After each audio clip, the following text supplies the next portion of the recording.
O que são as gigantescas formas geométricas que estão aparecendo na floresta desmatada? Muita gente tem feito essa pergunta. Segundo cientistas, esses desenhos monumentais foram feitos muito antes de Cabral chegar ao Brasil. Mas por quem eles foram feitos e como?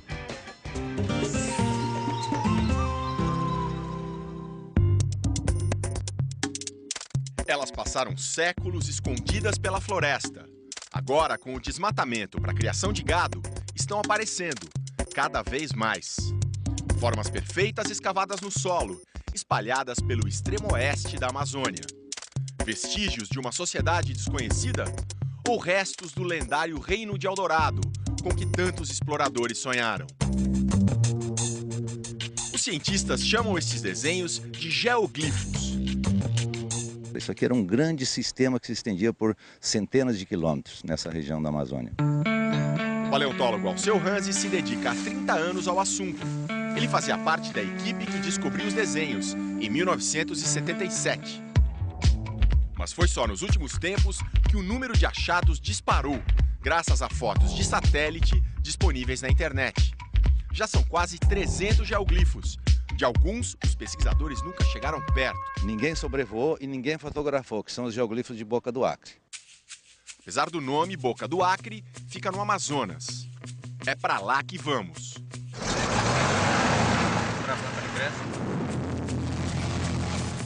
Em pouco tempo começamos a ver as formas. Algumas bem nítidas, outras parcialmente encobertas pela mata. Normalmente são quadrados e círculos. Temos octógonos também. Alguns geoglifos são mais elaborados, eles apresentam várias formas geométricas diferentes. Aqui abaixo a gente vê um que tem um quadrado com um quarto de círculo dentro. No solo a gente percebe o grau de sofisticação. O seu Jacó, 93 anos, dono de terras onde existem algumas figuras, elas não podem ser simples obras da natureza. Mas aqui foi a gente que fez. Trabalho de engenheiro. Estamos num geoglifo quadrado, com 200 metros de lado. Valas delimitam a figura. Dentro de um desses canais, vemos que a terra foi escavada e cuidadosamente empilhada do lado de fora. Por isso, chegou-se a pensar que as valas seriam trincheiras da Revolução Acreana, uma revolta do início do século XX contra a dominação da Bolívia no território. Atirar! A história foi contada na minissérie Amazônia, em 2007. Mas a teoria das trincheiras está fora de cogitação.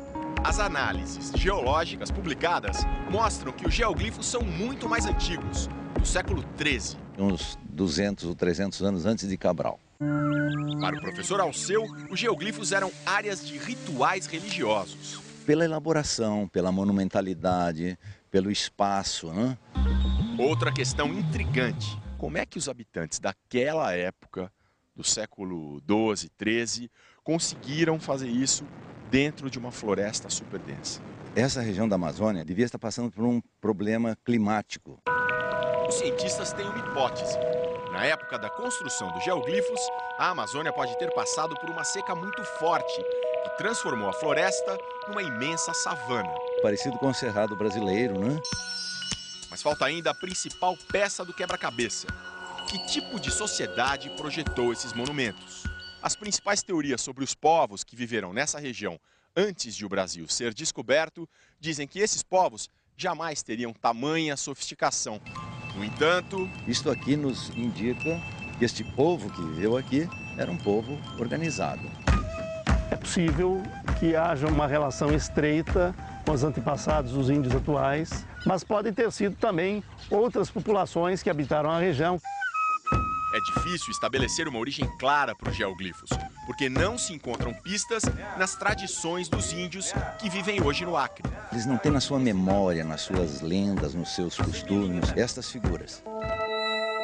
Resta aos cientistas buscar indícios materiais, como estes cacos de cerâmica retirados dos geoglifos. Mas ainda não encontramos uma cerâmica maravilhosa, alguma coisa assim de encher os olhos.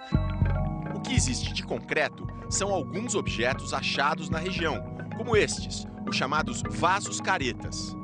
Mas eles foram encontrados por habitantes da área, não por pesquisadores, e não dá para fazer uma ligação direta entre os vasos e os geoglifos. falta de respostas, os moradores abraçam o sobrenatural. Seu Jacó conta que, estranhamente, as valas nunca alagam quando chove, que do chão sobe uma espécie de zumbido. Nem uma abelha. Que nem um monte de abelha. Mas a impressão é que o barulho vem da vala. Vem de baixo. Também não faltam suposições delirantes. Exemplo, os geoglifos seriam marcas deixadas por extraterrestres. O mesmo já foi dito sobre as linhas de Nazca, no Peru, desenhos gigantescos no deserto, com formas de animais. Pura fantasia. As pessoas que viveram eram capazes de elaborar essas estruturas, como lá os egípcios foram capazes de fazer as pirâmides. Por que não os nossos índios da Amazônia, os nossos habitantes daqui não serem capazes? Está aqui a prova, né? Voltamos ao sobrevoo e surpresa. Surgem vários desenhos desconhecidos. Realmente isso aqui é novo, são vários. Eu acho que eu contei 5 só agora olhando aqui. O senhor não tinha visto nem na imagem de satélite? Não, aqui não tem cobertura de imagem de satélite. Quando olham para a imensidão dessa floresta amazônica preservada, os cientistas ficam imaginando quantos geoglifos, quantos desenhos geométricos ainda estão escondidos embaixo dessas árvores. Eles estimam que nem 10% dos geoglifos tenham sido revelados. E não é preciso derrubar a mata.